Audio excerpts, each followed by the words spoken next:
Hello again. I don't know what order you're watching these in, but this is I think the last one that I have to tape. Hopefully so. In this lecture, I want to cover some more specific things about writing, looking at AP style, Associated Press style, and just some elements that are really important that you employ and don't employ within your writing. So the required textbook, you've got two required textbooks for the course. I should have them both with me. One is your AP style book. You might have this from other classes. This is going to be the Bible for you when it comes to some really important things to do with times, dates, titles, those sorts of things. Also, forgive me, I got to reach over to my bookshelf. Get my, where is it? Why can't I see this? Sorry about this. Okay, well, I'm not finding it. There's another one, Strunk and White. It's with grammar. I'll show it to you the first day. I might have already packed it away for school. And it has some things that are not AP, and I'll tell you to ignore those, but things that when it comes to grammar and sentence structure, so punctuation, use of commas, how to use commas within clauses, some more specific rules and explaining those, it's got those in there. But so there are some things AP style that we will do over and over and over. And so I want to talk about those a little bit. So this, oh, maybe I didn't share my screen. Sorry about that. Okay, share screen. This is something that a former editor of the Jambar created that we usually go over in class. And again, we're doing these lectures because we only have 15 weeks this semester. We usually have 16. And so we usually do all of this in class, and we need to do this outside to make sure that we stay on schedule. So these are some style rules that you will find yourself encountering in your stories fairly often. And so we want to go over them a little more in depth. And all of this stuff also is available to you in Blackboard as well, these printed things. So you can access it there. Remember that when you're doing a direct quote, you cannot change it, you cannot alter it, but sometimes you need to clarify something within, and in that case you use brackets. You see how she has used brackets to clarify. If it's something that's too confusing, you're going to paraphrase it and not directly quote it at all. So you always want to use your best material in a quote, something that is made more clear by the source, because they're your expert that you are putting forth for the audience to understand the story better, to gain the information better.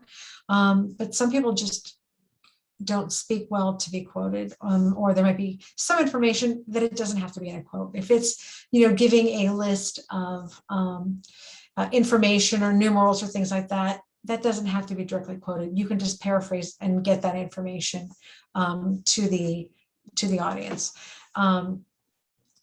Composition titles, so titles of books and things like that. We don't italicize those with the Jambar. That's just not the way we do things. Dates and times. Never start your story with the date something happened.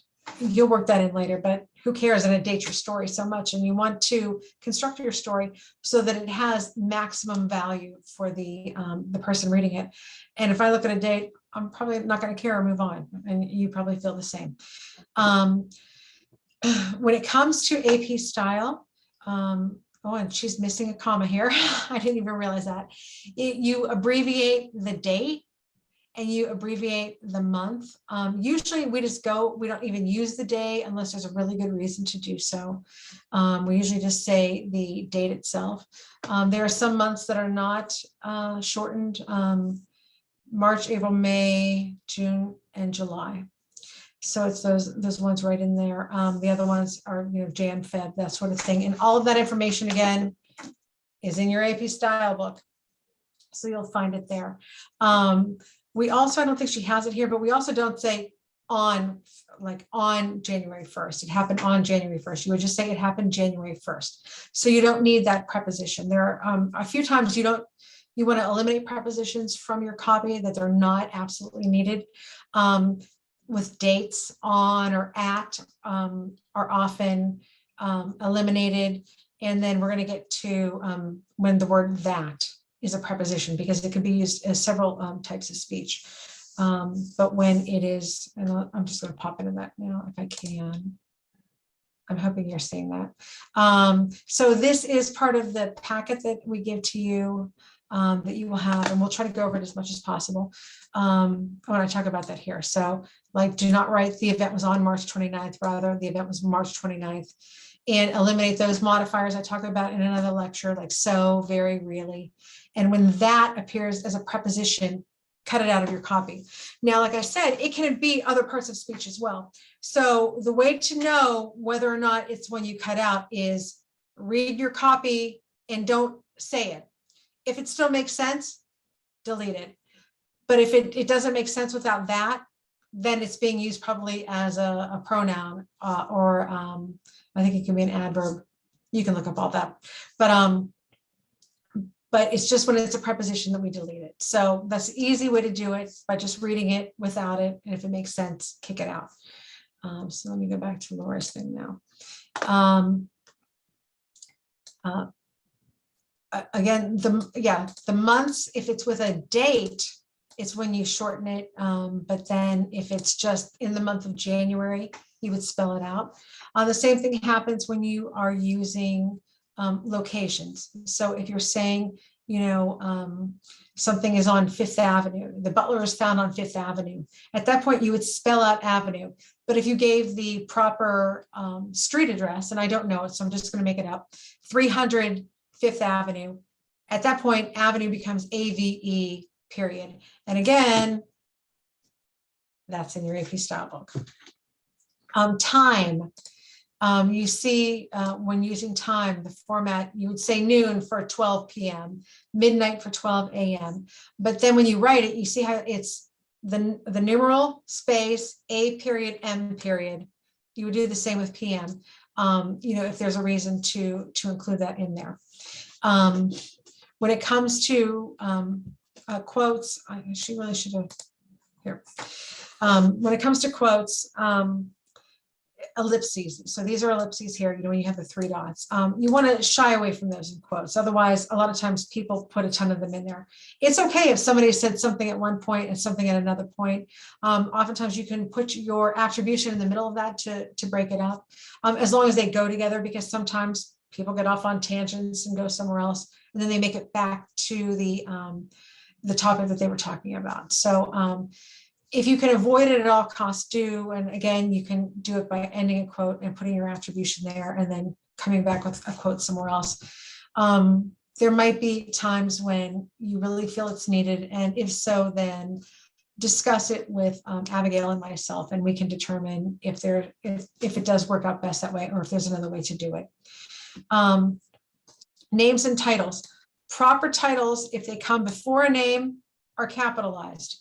If they come after a name, they are not. So if it said President Jim Tressel, president would be capitalized. If it said Jim Tressel, comma, president of YSU, that president would be lowercase. And with that supporting clause too, that always has to be offset by commas. And when I say offset by commas, it means there's a comma at the beginning and a comma at the end. So remember that, because that seems to be something people have a lot of trouble of when they are introducing sources. Again, always ask what a source's title is. Now this says double check it in the directory, but we have found that the directory is often wrong. So go with whatever the person tells you, but always double check what they say their title is. And if you need to spell something, spell it. And if you have 2 people with the same name in the article, you'll have to use their first and last name throughout. We have had some stories where it's maybe a son and the father, and one is a junior or a third or whatever. And there are sometimes you can say the son or Price Jr. or something along those lines. But for the most part, you always want to make sure that it's clear to your reader who exactly you're talking about, who exactly you're quoting. When it comes to numbers 1 through 9 are written out as ONE, and actually it's 0. 0 is written out as well. But when you get to 10 and above, you use the numeral for that. And then another big one is the Oxford comma. So when you're having a list of 3 things where you would usually have, commas in between, she ate a burger, comma, fries, comma, and a milkshake. That last comma is called an Oxford comma. In journalism copy, we don't use that. So you delete that last comma. Now, if it's a much bigger list, she ate a vegetarian burger that was made from chickpeas, comma. Her fries were using, I don't know, imitation potatoes and a new kind of oil invented to make you healthier, comma, and then a milkshake, blah, blah, blah. You know what I mean? So if it's something that's got lots of detail within that listing, you will need to use a comma just so it's clear that you've moved on to the different subject. The comma is there to clarify for the reader, to help them process the information. And if you think of it that way, it can help you really recognize those, I think, times that you need and don't need a comma. And again, I'm supplying you with a helper sheet for commas. That book I asked you to purchase, which is like $5, the Strunk and White, it's got some more specific information on commas. And then I may send you to the Writing Center to work on those as well, because it's really important that you get that part of punctuation down. And that is something you will use with all of your writing throughout the rest of your life. And trust me, once you know how something is written properly, and then you see people writing it improperly, it'll drive you crazy. So you want to make sure that you're always on the right side of that. Quotes in the Jambar are their own paragraph.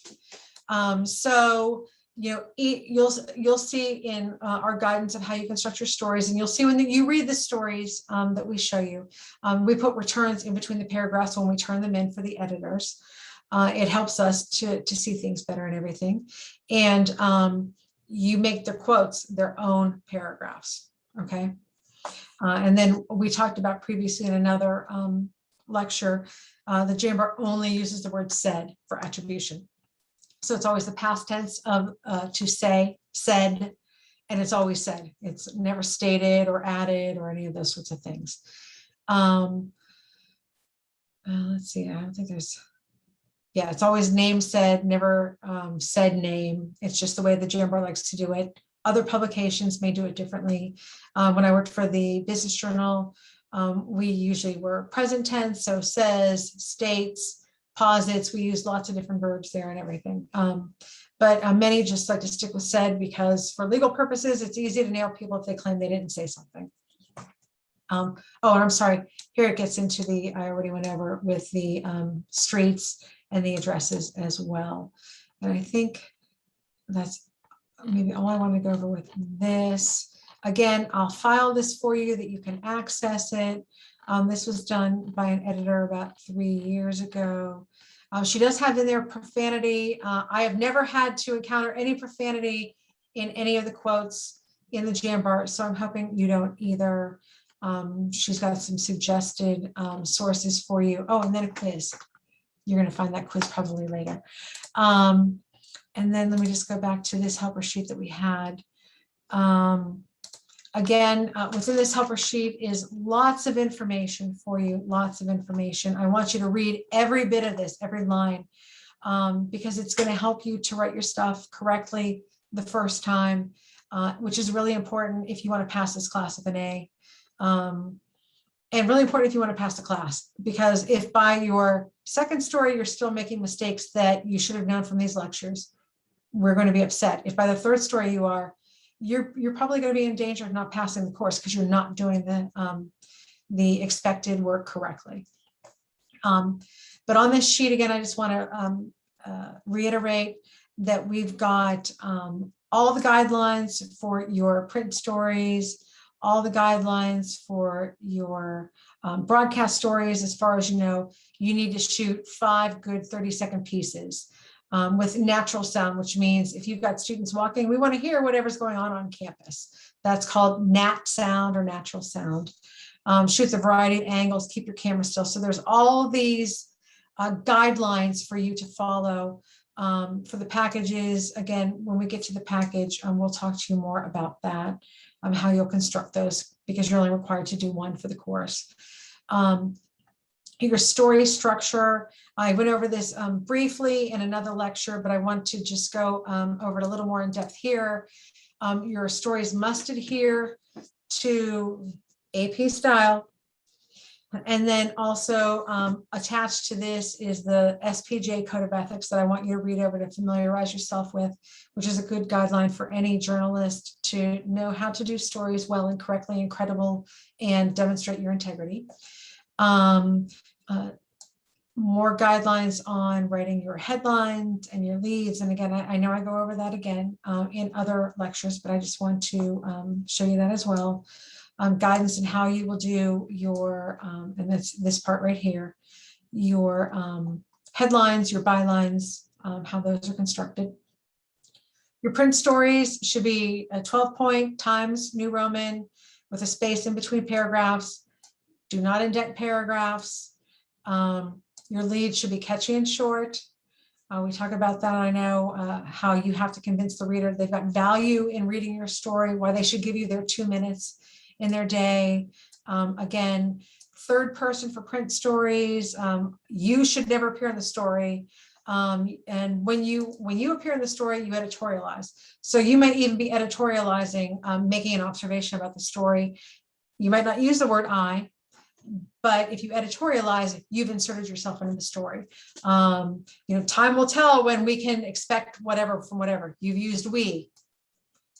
You're making a presumption about the story. You don't want to editorialize because it's not an editorial, it's a news story. We went over each quote should be its own paragraph.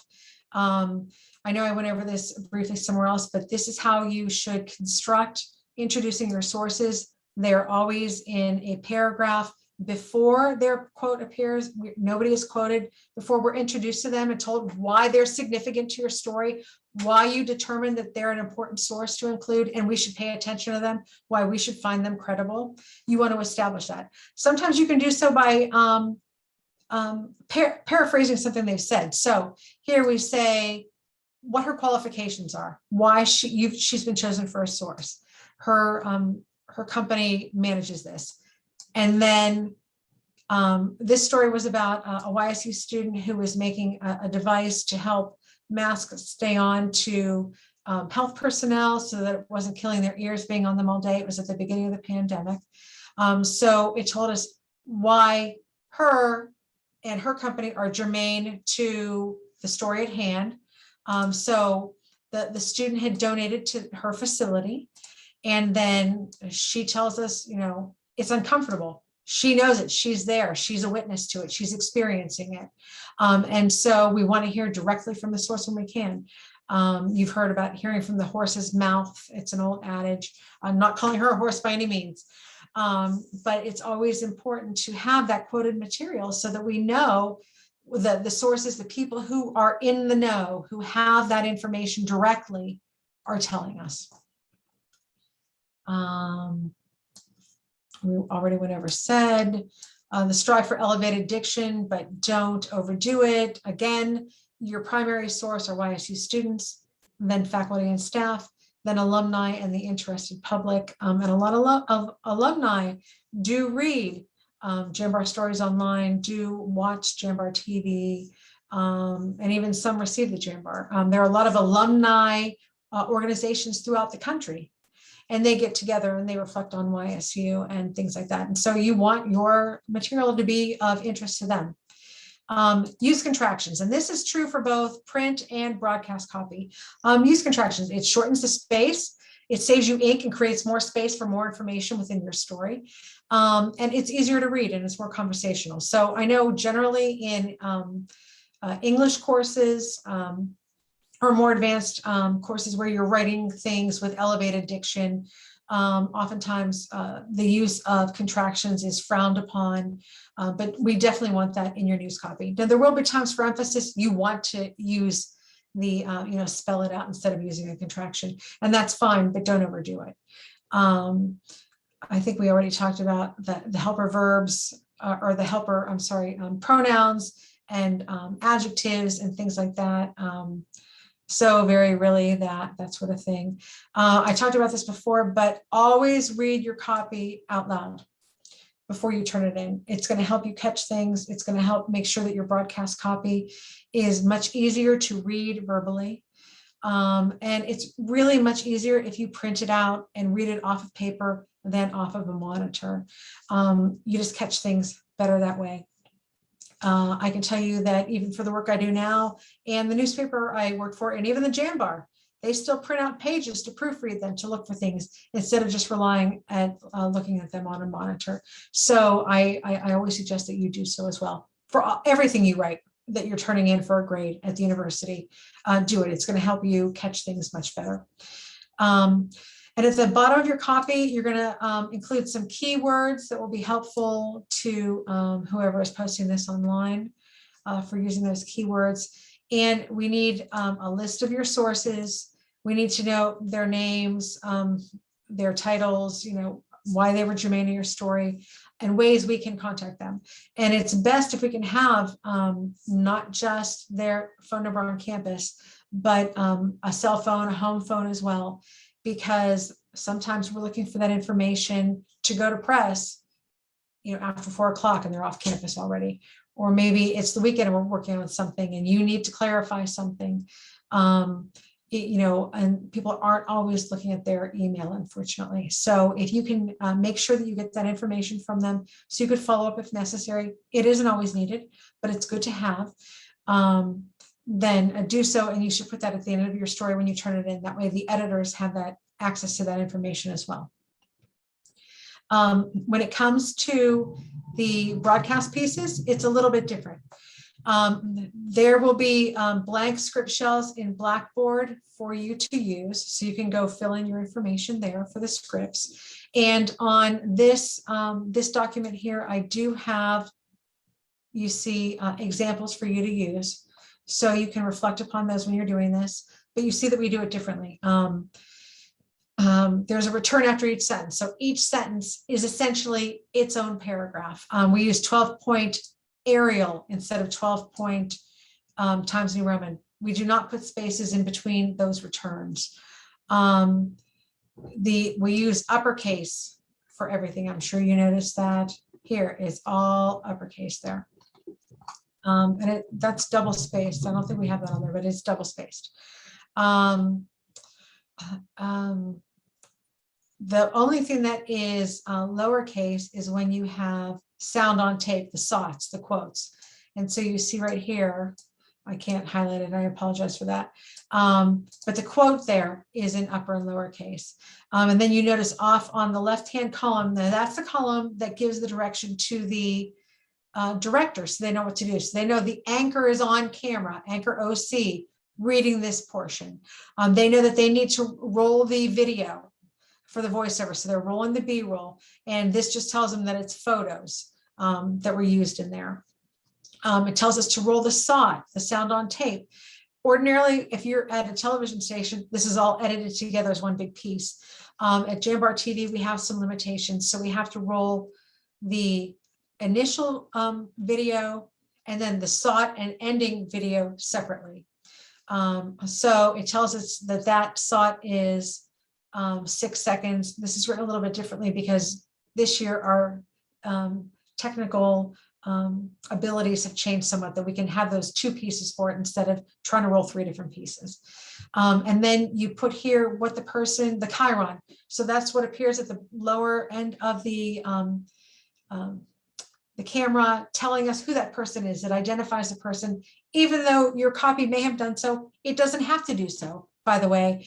I know that the SOT that we look at in the lecture, actually looking at visual elements, the person was introduced. They do not need to be introduced in new broadcast copy, though, because you have them, the chyron at the bottom, telling the viewer who they are. So it just saves you some time, basically. And then, I'm sorry, let me go back to the list of everything. Use contractions again, avoid multiple clauses. try to read it like that. It's much more difficult to do, and it's much more difficult for somebody who's listening to your copy to process that information. So you want short sentences, short sentences. If you have to do a clause, break it up with a hyphen. Some anchors will prefer a comma so that they know to say the clauses separately. That usually depends on your anchor, but hyphens usually work really well for that. If you've got a name that somebody needs to say and it's difficult, spell it out phonetically. In another lecture, I talk about people hate it when you mispronounce their name. So you want to make sure that you know how to pronounce their name.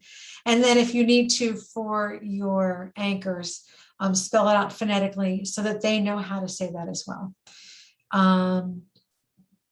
Okay, hyphens between abbreviated names that aren't acronyms. The sound bites, how they're usually 5 to 10 seconds long. We talk about that in a different lecture too, no longer than 15. They should be the best quote from your story and provide relevant info. So you'll probably be recording, at least 3 people for your stories. You can record more, but 3 is the required amount of sources for your story. Pick your best quote, put that in your soundbite. Or if you're doing a package, that quote should appear at the top. And again, the sound bites should be something best conveyed by that expert, that source, rather than just the anchor paraphrasing it. I'm trying to think. Oh yeah, the copy after the bite, something that carries your story into the future if you can, adds additional information, maybe a date an event is happening, or times, or how the viewer can learn more information, maybe a website address, something of that nature. You want to have a B-roll whenever possible. Very rarely, but every so often, we have a story that's very difficult to visualize, and we really just want to get to a bite that's very important. But if we can, sorry, my dog's coming into the room right now. Whenever possible, you want to make sure you've got that supporting video, that supporting B-roll. And this is more information about news packages here. And again, when you get to your news package, we're going to go over this all specifically. And it's definitely best to write your print story before you write your news package. But again, when we get to that, we're going to go over it more in depth with you so that you know that. I think this about covers all these real specifics, nitty gritty for this. If you have any questions, as always, ask me, ask Abigail, ask Sydney. Always better to ask first than make a mistake and have to go back and fix it. If there's anything I've forgotten to tell you, I'll try to remember and tell you in class. I know that it's very overwhelming. I hope you have once again taken really good notes. If not, watch this again. Take any notes on anything that you didn't understand or didn't remember. Like I said, these things really provide, these handouts that we have for you really provide a lot of this information that you can reflect back on it. Some of this more nitty gritty, constant, very important things. But if you can make your own notes within it to help you, that's always the best. And then I think that's about it for this lecture. But let me know if you need anything. And again, also, we will be quizzing you on a lot of this information too. So make sure you commit this to memory. It's things you'll be using over and over and over again, and can be used to improve all of your writing from here on out and all of your professional communications.